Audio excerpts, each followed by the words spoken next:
नक्सलग्रस्त searching के दौरान पुरंगेल गंगपुर क्षेत्र में माओवादियों द्वारा पुलिस बल पर फायरिंग किया है, जिसमें 2 माओवादी के शव, जिसमें एक महिला शव की पहचान डोडी लखे उर्फ लखे माड़वी निवासी पुअर की। 2024 लोकसभा चुनाव की घोषणा हो गई है। घोषणा के बाद से चुनाव प्रचार भी शुरू हो गया है, लेकिन छत्तीसगढ़ में एक और चीज़ है जो प्रचार से भी ज़्यादा तेज चल रही है, वो है नक्सलियों की सफाई। लेकिन आखिर क्यों ऐसा इसलिए हो रहा है जिससे कि चुनाव में किसी तरह का व्यवधान ना पड़े, इसलिए आए दिन हमलावर नक्सलियों के एनकाउंटर की खबरें आ रही हैं। इस मामले में ताज़ा खबर यह आई है कि पुलिस ने दंतेवाड़ा में 2 इनामी नक्सलियों का एनकाउंटर कर दिया है, जिसमें एक महिला नक्सली भी शामिल है। इस महिला नक्सली पर 5 लाख रुपए का इनाम था। उसके साथ मारा गया दूसरा नक्सली 1 लाख का इनामी था। यह एनकाउंटर छत्तीसगढ़ के दंतेवाड़ा में हुआ है, वही दंतेवाड़ा जहां तकरीबन 1 साल पहले अप्रैल 2023 में नक्सलियों ने 10 जवान और एक ड्राइवर को विस्फोटक हमले में मार दिया था। अब उसी इलाके में नक्सलियों की सफाई की जा रही है। अब आपको इस एनकाउंटर की पूरी कहानी बताते हैं। आम चुनाव की डेट्स आ गई हैं और चुनाव के बीच नक्सली गतिविधियाँ बहुत बढ़ जाती हैं। पोलिंग बूथ पर हमले, वोटर्स को वोट डालने जाने ना देना और जो भी प्रशासन शासन का सहयोग करे उसे डराना धमकाना, इस तरह की कई चीज़ें नक्सली करते हैं। इसी के मद्देनज़र पुलिस ने सब कुछ टाइट करने के लिए और स्थिति को अपने हाथ में रखने के लिए ऑपरेशन शुरू किए हुए हैं।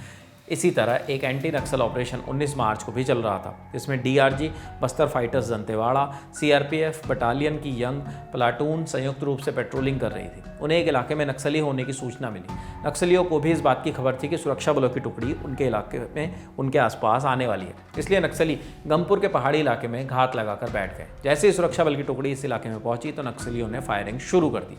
पुरंगेल और गंगपुर के इन पहाड़ी इलाकों में घने जंगल हैं, जिसकी वजह से जवान नक्सलियों को देख नहीं पाए, लेकिन फायरिंग शुरू होते ही जवानों ने भी अपनी तरफ से जमकर फायरिंग करनी शुरू कर दी। जवानों की ओर से फायरिंग के बाद नक्सलियों को वहां से भागना पड़ गया। नक्सलियों के भागने के बाद पुलिस ने सर्च ऑपरेशन शुरू किया। बहुत खोजने के बाद पुलिस को नक्सलियों के 2 शव बरामद हुए।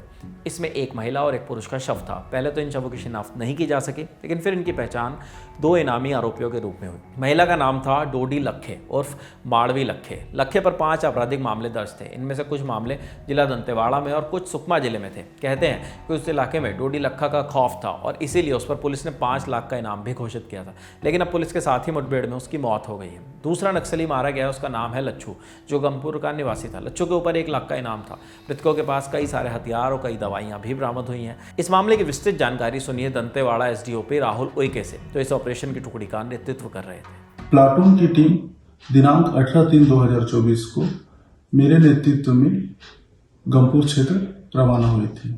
नक्सलग्रस्त सर्चिंग के दौरान पुरंगेल गंगपुर क्षेत्र में माओवादियों द्वारा पुलिस बल पर फायरिंग किया गया, जिसके जवाबी कार्रवाई में पुलिस बल के द्वारा उचित आड़ लेकर नक्सलियों पर फायरिंग की कार्रवाई की गई। पुलिस बल को भारी पड़ता देख नक्सली जंगल पहाड़ की आड़ लेकर भाग खड़े हुए, जिसके बाद फायरिंग समाप्ति के बाद मौके पर सर्चिंग की कार्रवाई की गई, जिसमें 2 माओवादी के शव, जिसमें एक महिला शव की पहचान डोडी लखे उर्फ लखे माड़वी निवासी पुअर्ती, जो कि दरभा डिवीजन में मलांगीर एरिया कमेटी के सदस्य व प्लाटून नंबर 24 में कार्य करती थी और जिस पर पूर्व से ही 5 लाख का इनाम घोषित है। और एक अन्य पूर्व सदस्य जिसकी पहचान जिसकी पहचान लच्छू निवासी गंगपुर जनताना सरदार अध्यक्ष व मिलिशिया सदस्य के रूप में हुई है। साथ ही मौके पर भरमार बंदूक, बिजिया लांचा, नक्सल साहित्य, नक्सल वर्दी और मेडिकल की सामग्री, साहित्य और पिट्ठू बैग एवं दैनिक उपयोग की सामग्री 100 के पास बरामद हुई। अमूमन यही सोचा जाता है, एनकाउंटर हुआ, खेल खत्म हो गया, लेकिन नक्सलवाद का हल इतना आसान नहीं है, क्योंकि नक्सलवाद एक सोच है और ये सोच जिस वजह से उपजी है उस वजह को खत्म करना ज़रूरी है। इसी के लिए सरकारें कई अभियान चलाती हैं। इन अभियानों के जरिए सरकारों का मकसद रहता है कि समझाइश देकर, सुरक्षा मुहैया कराकर, समस्याओं का निदान करके और बेहतर रिसोर्सेज देकर नक्सलियों को एक बेहतर जिंदगी दी जाए। लेकिन तब भी कोई ना माने तो फिर एनकाउंटर पर भी बात आती है। 19 मार्च के दिन महाराष्ट्र के गढ़चिरौली इलाके में एनकाउंटर में 4 नक्सलवादी मारे गए थे। इन 4 नक्सलियों नक्सलियों पर मिलाकर कुल 36 लाख रुपए का इनाम था। वैसे इस तरह के एनकाउंटर से एक फियर इफेक्ट भी पैदा हो रहा है। जो नक्सली एनकाउंटर में मारे गए उनका तो खेल वहीं खत्म हो गया, लेकिन जो नक्सली इन मौतों को देख रहे हैं वो भी अपना एनकाउंटर हो जाने की बात से डरे हुए हैं। इस डर की वजह से कई नक्सलियों ने सरेंडर करना भी शुरू कर दिया है। उदाहरण के तौर पर दंतेवाड़ा से ही लगा हुआ जिला है सुकमा।